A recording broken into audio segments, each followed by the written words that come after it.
Meu amigo, meu irmão, estamos começando mais um estudo da revista Palavra e Vida da Convenção Batista Fluminense. Desde já convidamos os irmãos, os amigos, para participar juntamente conosco desse estudo, né? Nós vamos tratar hoje da lição 10, as resistência às heresias, né? As falsas doutrinas.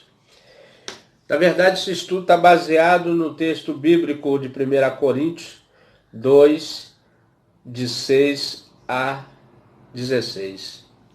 Antes de nós começarmos a fazer o estudo, vamos estar orando, agradecendo a Deus por essa oportunidade que Ele tem nos dado, né? Pai querido, Deus eterno, soberano Deus, Pai de nosso Senhor e Salvador, Senhor Jesus Cristo, pela qual nós viemos através desse estudo, ó Deus, da Tua mensagem, para que venha, Senhor, mostrar como devemos comportar diante de Ti e como o Evangelho é importante para todo ser humano. Que o Senhor tenha nos dado essa graça pela qual Cristo é a porta que nos introduz até o caminho do nosso Pai. Em nome de Jesus, eu quero te agradecer por todos que o vão ouvir e participar juntamente comigo nesse estudo, ó Deus, da revista Palavra e Vida da Convenção Batista Fluminense, em nome de Jesus. Meu amigo, vamos ler o texto bíblico, né, que tem base para esse estudo, né? Esse estudo foi, dessa revista, desse trimestre, foi feita escrita, né, pelo nosso pastor, falo sempre e esqueço o nome dele, né? Mas quem está aqui é pastor, oh Jesus, pastor Exaltino Gomes Coelho Filho, né? É o pastor já falecido, né? Na verdade, já está com o Senhor na glória, né? Esse renomado pastor, né? Partiu para a glória. E nós estamos revendo esse estudo da revista Palavra e Vida, né? Desse autor desta revista, né? Só para os irmãos terem conhecimento. Pastor Exaltino Gomes Coelho Filho. Somos gratos a Deus pela vida, né? Que deixou esta obra, né? Para nós agora estar estudando, assim meditando na razão da nossa fé, né? Irmãos, então vamos lá, o texto bíblico, que está em 1 Coríntios 2, de 6 a 16. Diz assim: Todavia falamos sabedoria entre os perfeitos, não porém sabedoria deste mundo, nem dos príncipes deste mundo, mas que se aniquilam. Mas falamos a sabedoria de Deus, oculta em mistério, a qual Deus ordenou antes dos séculos para a nossa glória, a qual nenhum dos príncipes desse mundo conheceu, porque se conhecesse, nunca crucificaria ao nosso Senhor da glória. Como está escrito, as coisas que o olho não viu, e o ouvido não ouviu, e não subiram ao coração do homem, são as que Deus preparou para os que o amam. Mas Deus nos revelou pelo seu Espírito, porque o Espírito penetra todas as coisas, ainda as profundezas de Deus. Porque qual dos homens sabe as coisas do homem, senão o Espírito do homem que nele está? Assim também ninguém sabe as coisas de Deus, senão o Espírito de Deus.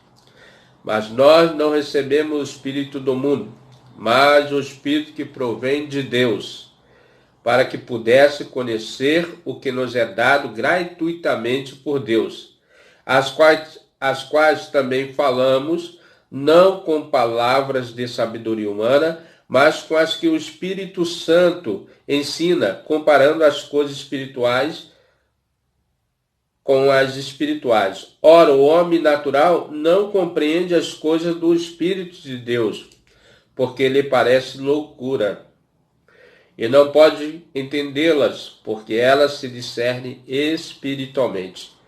Mas o que é espiritual se discerne bem tudo, e ele de ninguém é discernido. Porque quem conheceu a mente do Senhor para que possa instruí-lo? Mas nós temos a mente de Cristo. Glória a Deus, né? Irmãos, a resistência às heresias. Heresias são mentiras, né? São ensinamentos hereges, profanos, né? Que não tem nenhuma base bíblica para ser ensinado. Começa assim o autor assim falando: um dos méritos de Paulo, do apóstolo Paulo, foi tirar o cristianismo do casulo judaico e torná-lo a fé universal. Casulo, irmão. O casulo, nós quando olhamos para a borboleta, para a largata, ela está dentro de um casulo, está dentro de uma casa, né? Tipo uma casa que ele mesmo construiu, e quando passa pelo processo, né, da metamorfose que nós falamos, há uma transformação, né? E nós vemos a transformação da lagarta em uma borboleta, né? E assim vice-versa, que é um ciclo, né? Então, tirando o cristianismo do casulo dentro desse conceito de judaico e trazendo para a fé universal. O evangelho é o vinho novo que não cabe em odres velhos. Isso nós vamos ver em Mateus, né? Lá em Mateus, ele vem falando isso. Vamos dar uma olhada aqui, né? Rapidinho aqui, né? Mateus 9:17, que diz assim: nem se deita vinho novo, nem odres velhos, mas, aliás, rompe-se os odres e torna-se o novo. E os odres estragas, mas deita-se vinho novo em odres novos. Assim, ambos se conservam. Vinhos é uma tipografia assim de doutrina, né? Então, aqui, Cristo está trazendo a doutrina do novo vinho, né?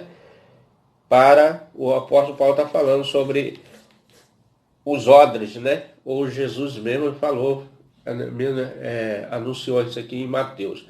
Paulo foi escolhido para esta missão. Qual era a missão de Paulo? Pregar o evangelho, ensinar as doutrinas, né?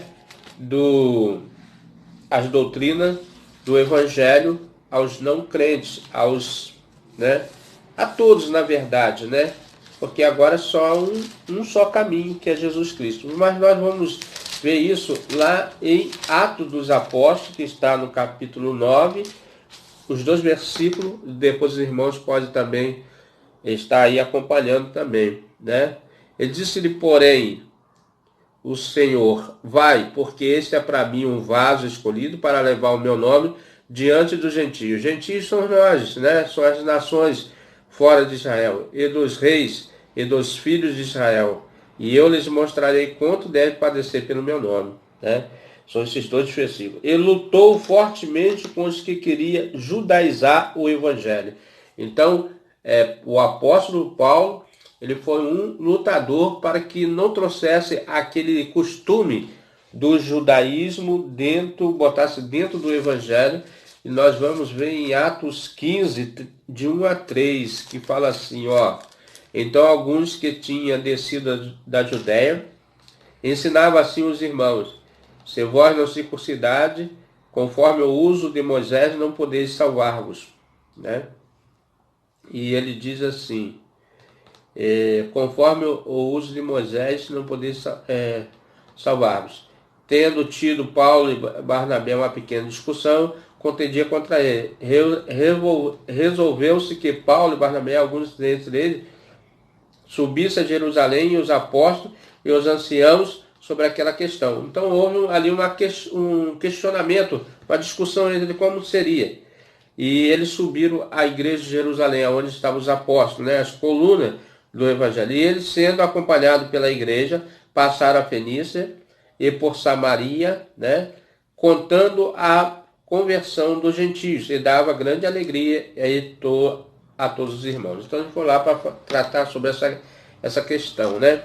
A circuncisão era um processo, né, que os primogênito estava sendo consagrado ao Senhor através desse ato de circuncidar, aonde ali tinha o corte do prepúcio, né, do homem, né?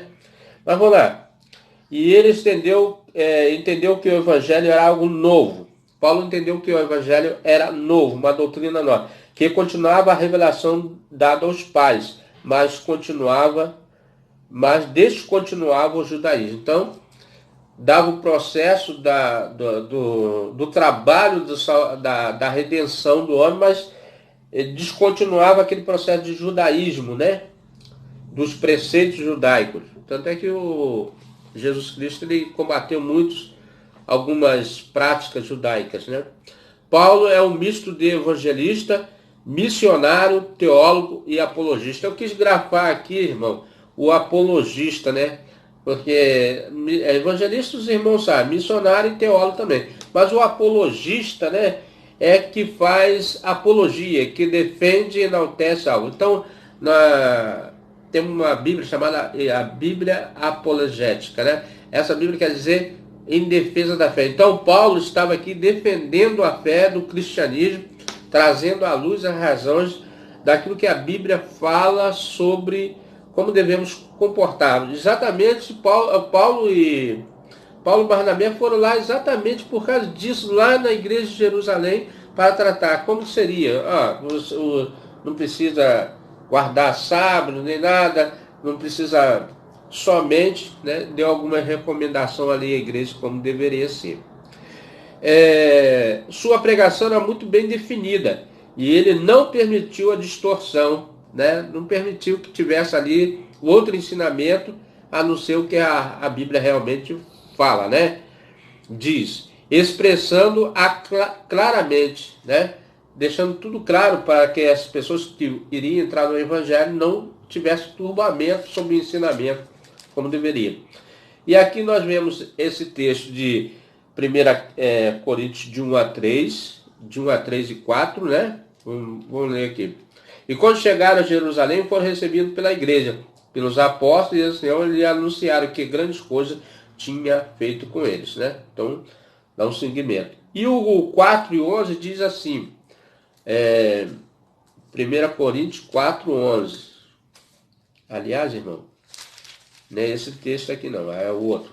Eu li Atos 15, 1, 3, então é 1 Coríntios, deixa eu ler aqui, 1 Coríntios 15, 3, 4, né? Vamos.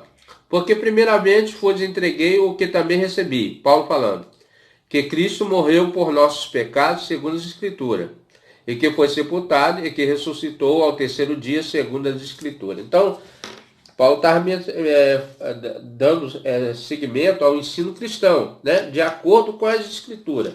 Agora nós vamos para Coríntios 4:11, né? Coríntios 4:11. Então diz assim, até este presente hora sofremos fome, sede e estamos nus. Isso mesmo?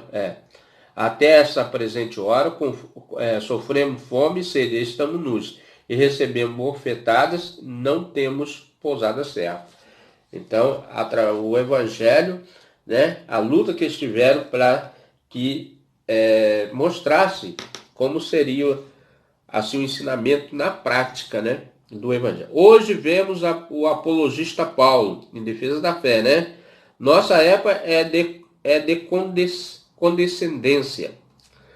O politicamente correto impõe concessão que desbota o Evangelho. É difícil hoje afirmar convicções. Esse autor tem lido obras teológicas em que se fala muito do olhar o outro. O eufemismo, para dizer que a opinião do outro vale tanto quanto a nossa, né? Não é verdade, né? Se eu for opinião pessoal, sim, vale mesmo. Olha, ele já está dizendo aqui. Mas se eu for olhar do outro fora da Bíblia, é torto. Fora da Bíblia não tem lógica, né? Qualquer que olhar fora da ótica bíblica está errado. Por isso é oportuno ver a postura de Paulo diante das heresias, diante das falsas doutrinas e aprender com ele, né? Então, essa aqui foi a introdução. Primeiro ponto, ou problemas com judaizantes, né?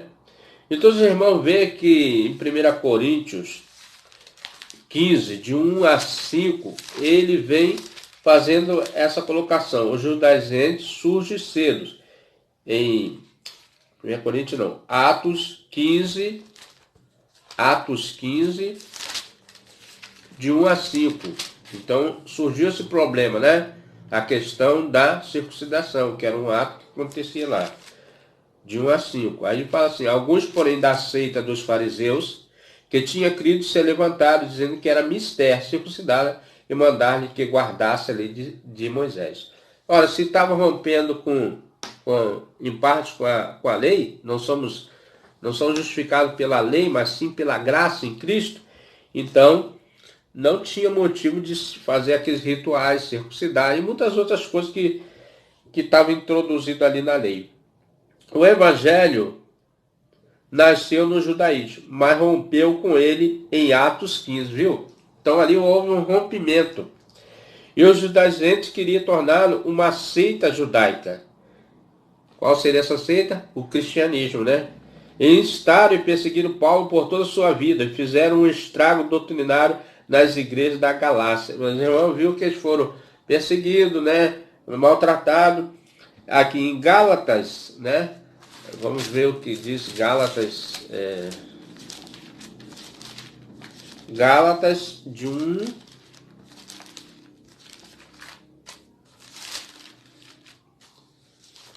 Gálatas de 1,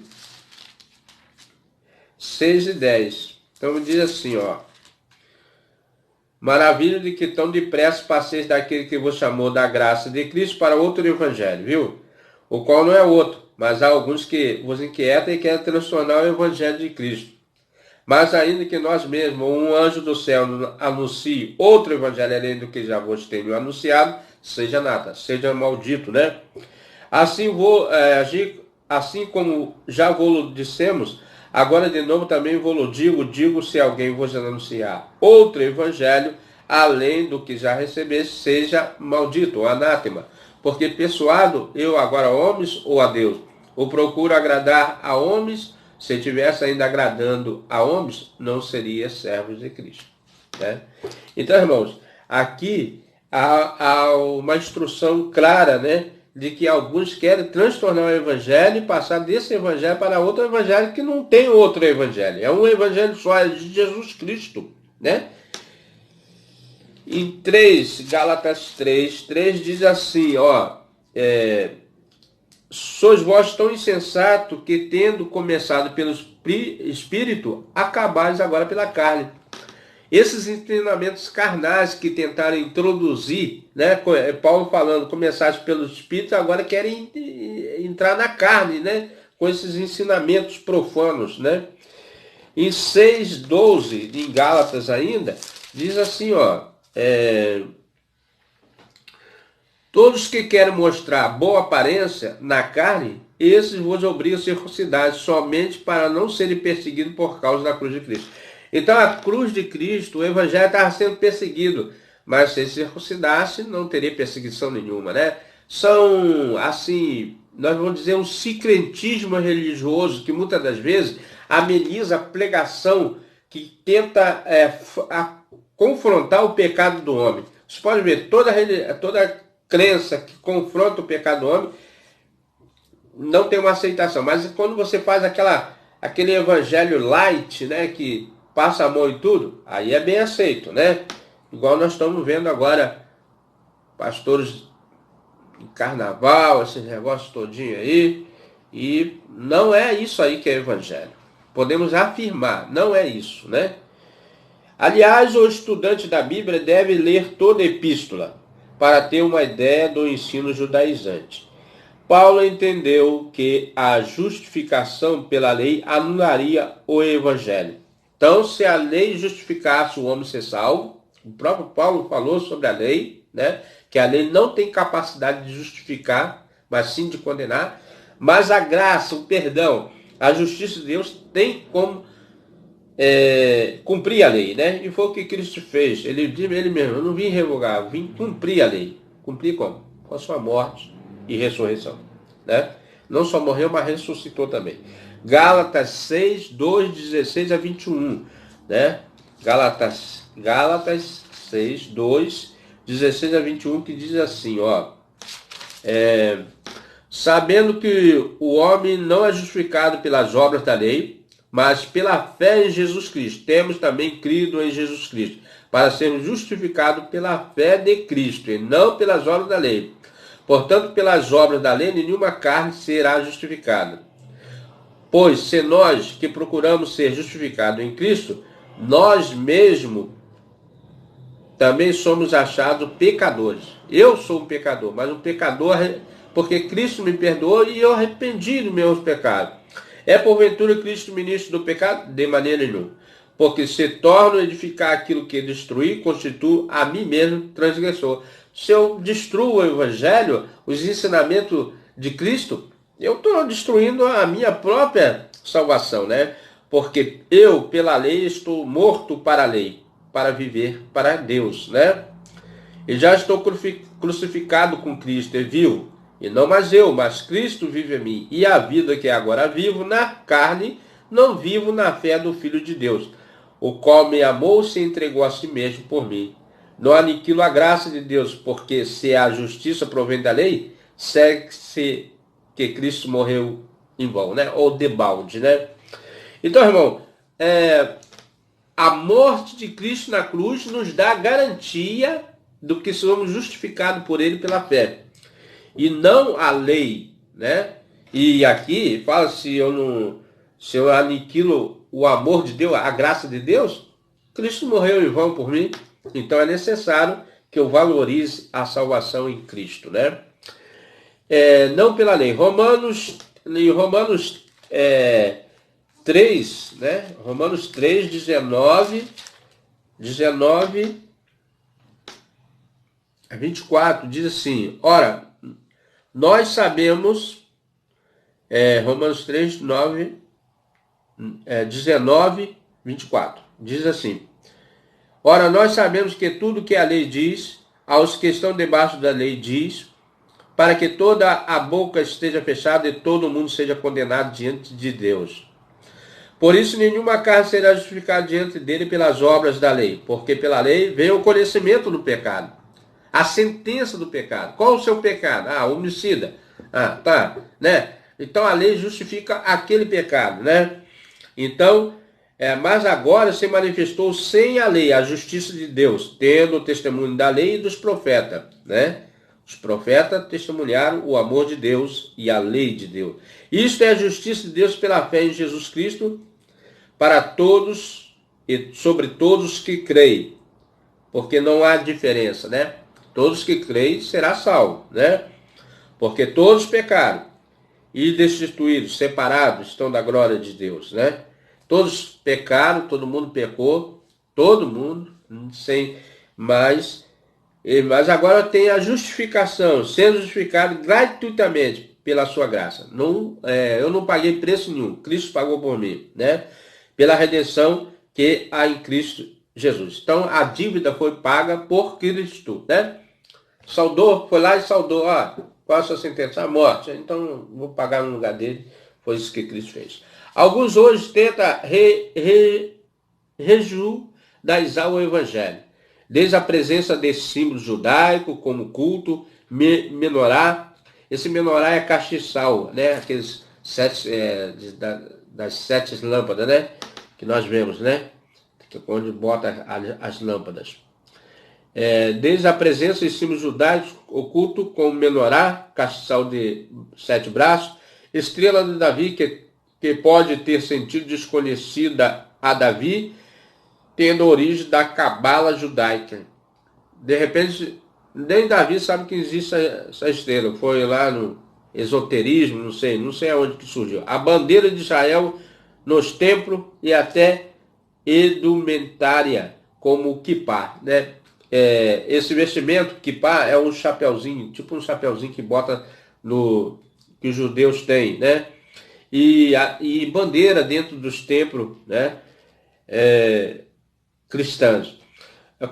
Cânticos se baseiam em salmos, nos evangelhos, nas epístolas, e certo tipo de liturgia como danças vem mais do templo judaico do que nas reuniões cristãs, que seguiam o modelo da sinagoga, cântico e estudo da palavra. Há cristãos que empolgados por Israel que pela igreja.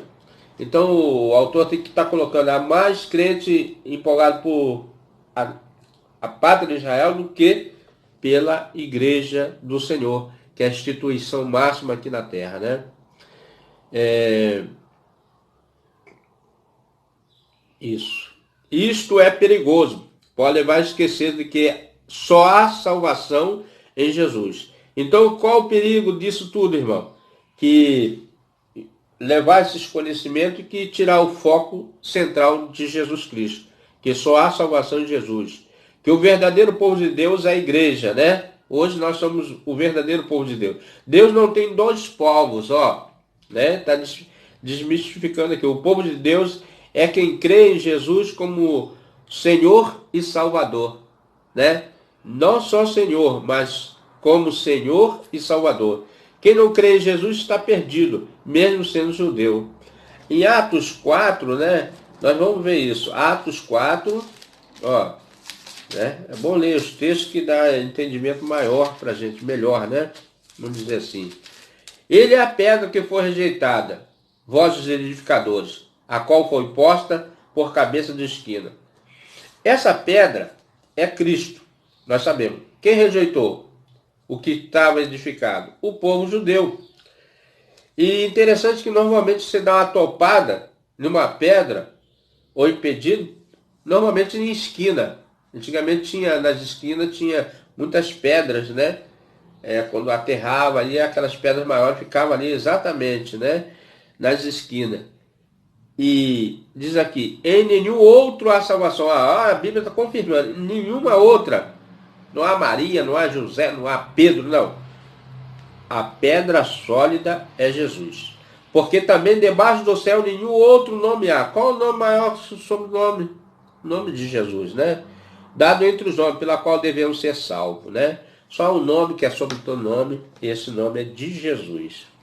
Não podemos varrer a cruz para debaixo do tapete. Olha só, interessante, né? A dona de casa, empregado, dona de casa, às vezes, varria para debaixo do tapete. Não podemos, né? Ela é central à nossa fé, né? A crença em Cristo. É o único Cristo digno de fé e o crucificado. Botando outros símbolos, né? Mas a cruz, eu estava vendo a cruz, né? A cruz foi, a crucificação foi uma coisa que eles trouxeram lá daqueles povos lá da Pérsia e depois foi introduzido no Império Grego e já tinha o costume de crucificar, né? Mas depois que Cristo morreu na cruz, ela de condenada, ela passou a ser motivo de liberdade, porque Cristo morreu sobre a cruz. Aqui nós vamos ver aqui em 1 Coríntios, vamos ver aqui, 1 Coríntios, né? 1 Coríntios 1,18, diz assim, porque a palavra da cruz é loucura para os que perecem. Olha só, né? É loucura, mas para nós que somos salvos é o poder de Deus, né? A cruz, ninguém queria levar a cruz. Lembra que tinha um homem, né? Acho que é Simão, ele foi obrigado a levar a cruz, foi constrangido a levar a cruz, ele não queria levar, mas ele levou constrangido. Ajudou Jesus a levar essa cruz, né? Os soldados obrigaram ele, mas ninguém queria ter assim ligação com a cruz. Hoje não, a cruz nós sabemos que a cruz é símbolo de liberdade do homem, né? Gálatas 6,14, né? Vamos ver aqui, Gálatas 6,14, que diz o quê? Mas longe esteja de mim gloriar-me, a não ser na cruz do nosso Senhor Jesus Cristo, pela qual o mundo está crucificado, para mim e eu para o mundo, né? Então, através da cruz, nós estamos crucificados para os anseios do mundo, né? Os desejos do mundo.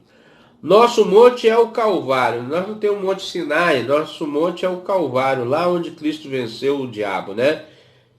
ou Sião. Somos filhos da cruz e não da lei.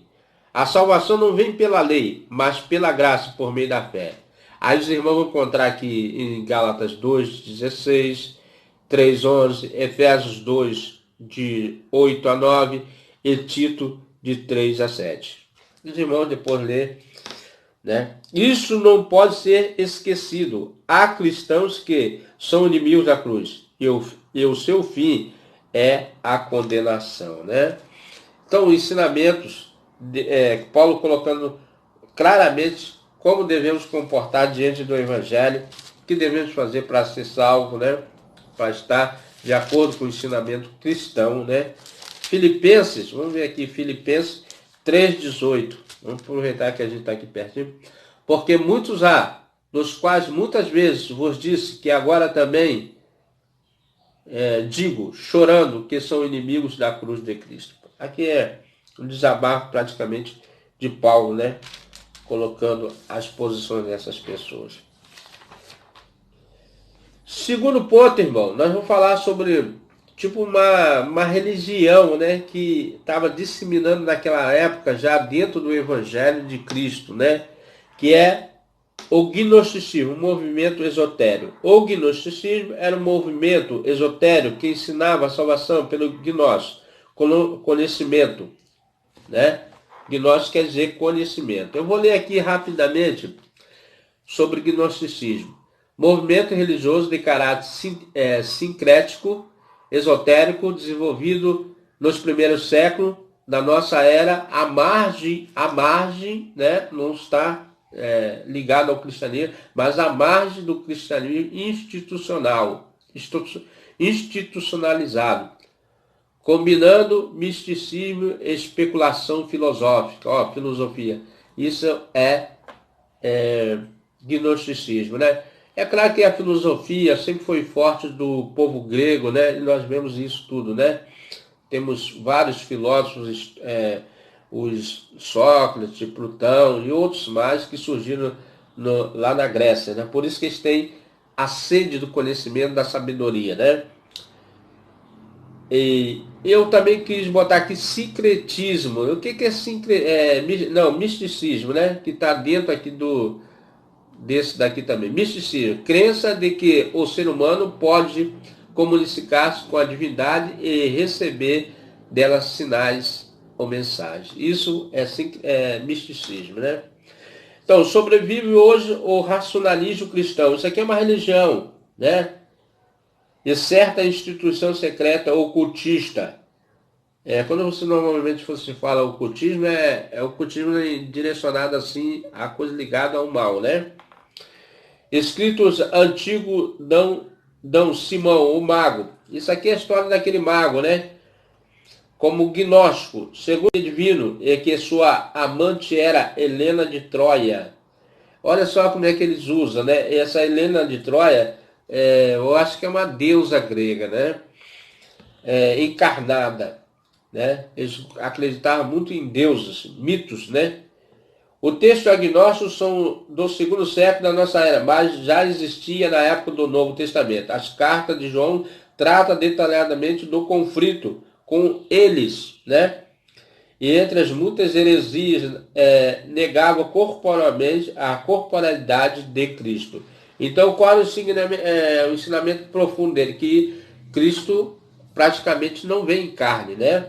Não habitou corporalmente. Sua morte na cruz, sua ressurreição, bem como a nossa, ensinava a salvação por um conhecimento secreto. Opondo-se a isto, Paulo afirma que o verdadeiro mistério, o verdadeiro conhecimento estão em Cristo. Ali cita aqui, 1 Coríntios 2, 6 a 16. Ao falar da ressurreição, ele afirma que Cristo ressuscitou e nós ressuscitaremos, né? E aí, em 1 Coríntios 15. Alguns agnósticos dósticos do verbo doque, parecer, porque dizia que Jesus não era carne. Olha só, viu? Então, apenas parecia. Para João, esta era a afirmação do anticristo, né? Todo aquele que negar que Cristo vem em carne é espírito de anticristo. Está em 1 João 4, 2, 3. Paulo diz que Jesus vem em carne. 1 Timóteo 3,16. Para os gnósticos, Cristo não morrera na cruz. A mensagem da cruz é central no ensino de Paulo. Ele vê a sabedoria gnóstica como falsa. 1 Timóteo 6, 20, 21. Então eles ensinavam coisas totalmente fora do evangelho, fora do compromisso com o cristianismo. E não se importavam com a sabedoria humana. 1 Coríntios 2, 1, 5. Obviamente, ele não falava do preparo intelectual, pois tinha grande capacidade cultural. Então, Paulo não estava falando da filosofia, dos ensinos dele, assim, do conhecimento em si, mas sim dos ensinamentos profanos, que não tinha nada a ver com a nossa fé, né? Falava do gnosis, esoterismo gnóstico, ao defender sua autoridade apostólica, criticou a sabedoria que vinha do sofisma, argumento que parece válido, mas de fato não é verdadeiro, né? Sofisma é isso, né? São argumentos, mas não tem sentido nenhum, não tem fundação, né? Os agnósticos louvavam a si mesmos, sua sabedoria. Eles queriam ser sábios, né? Conhecimento. E Paulo os ironizava. Eles são insensatos. 1 Coríntios 10, 12. O apostolado é duro contra eles. 1 Coríntios 11, 1 a 6. E ao dizer que a simplicidade do evangelho estava sendo trocada pelo palavrório oco do esoterismo. É uma lição para nós. Só há um Cristo, crucificado, ressurreto, assentado à direita do Pai. O esoterismo é um discurso vazio. Não leva a nada e a não ser a perdição, né? Esoterismo é um ensinamento que não tem base nenhuma, né? Para, assim, comprovar diante do ensinamento cristão. Terceiro ponto, a grande intervenção de Deus na história. Jesus veio na plenitude dos tempos. Gálatas 4, vamos ver se dá para falar. Gálatas 4, 4. Mas vindo à plenitude dos tempos, Deus enviou seu filho, nascido de uma mulher, nascido sob a lei. Por que sobre a lei? Porque era necessário que eles também entrassem nessa libertação também, né? Ele não veio depois da lei, ele veio sob a lei para que os que tivessem na lei também tivessem liberdade, como nós temos. Mais tarde, alguém dirá que ele é o clímax da revelação. Olha só, né? O que é o clímax? É o êxtase, é o ponto máximo, né, da liberdade e Cristo que nos deu. Então vamos ver aqui. 1, 2. Havendo Deus, antigamente falado, muitas vezes, de muitas maneiras, aos pais pelos profetas, dos profetas foram testemunhos, e falou nesses últimos dias pelo seu Filho. Qual Filho? Jesus Cristo. Então o Evangelho foi falado a todos, a quem constituiu herdeiro de tudo, por quem fez também o mundo, né? Então ele estava lá desde lá a criação. Na transfiguração, ao tirar Moisés e Elias de cena, Deus disse para ouvirem a Jesus. Porque apareceu ali na transfiguração Moisés e Elias. Moisés, a lei, e Elias representando os profetas. Por isso que eles são testemunha da obra redentora de Cristo, né? E agora, Deus fala o quê? Ouvir a quem? A Jesus. Então agora o Evangelho é a voz portadora para todos aqueles que crêem no nome de Jesus. Mateus 17, 1, 5, 8, depois os irmãos podem conferir. Segundo Paulo, em Jesus Deus fez a sua mais espetacular intervenção na história. Por isso Cristo é tudo em todos. Gálatas 3:11, a expressão imagem de Deus. Cristo é a expressão máxima de Deus, né? Ele mesmo falou, quem vem a mim vê o Pai. Quem vê o Pai vê a mim, vê eles, né? Imagem grego eikon, espelho, o espelho, né? Jesus é a face de Deus, olha só. Ao vê-lo é ver o Pai, João 14, 8, 9. Essa ideia é determinante da teologia de Paulo. Ele não abria mão dela, e nós também não devemos abrir mão do ensinamento de Paulo nem de Cristo. Nada era maior que Jesus. Isto era antídoto contra as heresias. Quer você acabar com todo tipo de heresia? A Bíblia é a palavra de Deus, a Bíblia é, vamos dizer, a nossa defesa da fé, porque quando você conhece, né, a Cristo e os ensinamentos de Cristo, você tira. O próprio Jesus foi quem derrotou o diabo pela palavra, né? Vamos lá. Ele combatia tenazmente qualquer ensino que diminuísse o valor de Cristo. Heresias atuais mostram um Cristo insuficiente, apesar a pessoa é salva por ele, mas fica presa de demônios, de maldição de palavra, maldição de hereditária. É precisa da reza forte do guru. Isso aqui, irmão, nós vemos muitos pastores pregando sobre isso aqui, né? Para quebrar maldições. Que tristeza, um Cristo fraco. Olha como ele coloca. Demônios fortes. Cristo fraco, mas demônio forte. Precisa de outro para poder ajudar na salvação. Cristo salva a pessoa e entra em sua vida, mas não consegue transformá-la e livrar do maligno. Ela é nova criatura.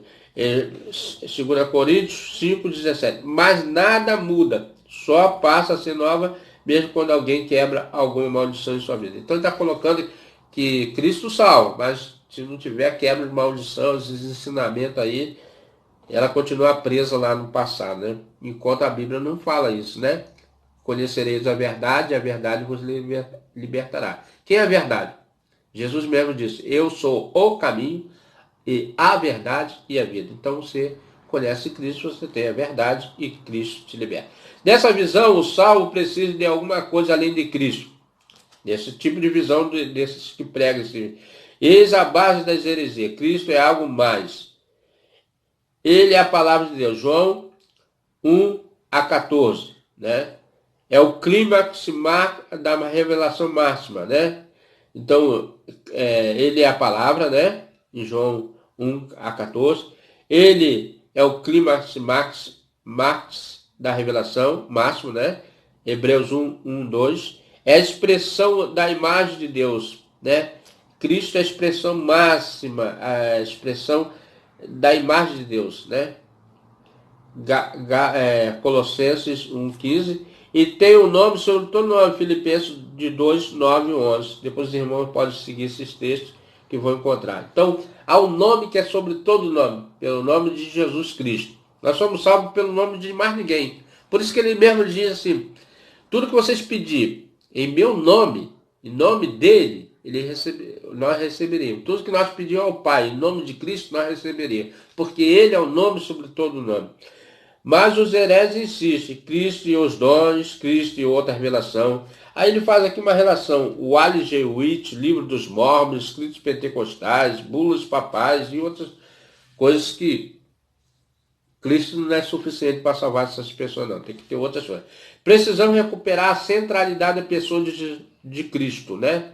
O Evangelho é Cristo no centro, cristocêntrico, né? Na vida da igreja, ela é dele. Nós somos dele, somos de Cristo, né? Por ele, para ele e por ele. Ele comprou. Quem comprou? Jesus. Ninguém mais comprou. Foi Jesus que comprou. Qual foi o preço pago? Na cruz. Pastor Elísio não são os seus donos. Apenas toma conta dela para ele. São mordomos, né? Das almas. Precisamos pregar e ensinar sobre Jesus.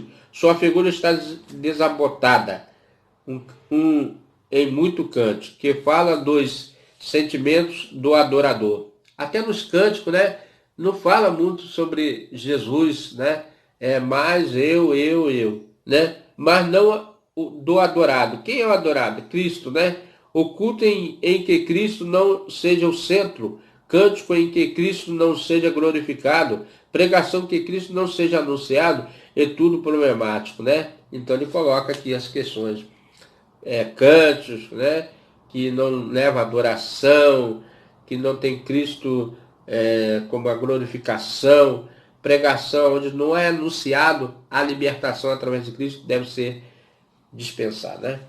Meu amigo, meu irmão, se você tem gostado desse estudo, chegamos ao final de mais um estudo, né? Se você tem gostado desse estudo conosco, se inscreve aí no canal, dê o seu like, dê o seu dislike também.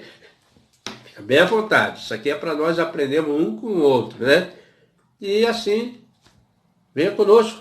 Até o próximo estudo, se assim o nosso bom Deus nos permitir. Amém?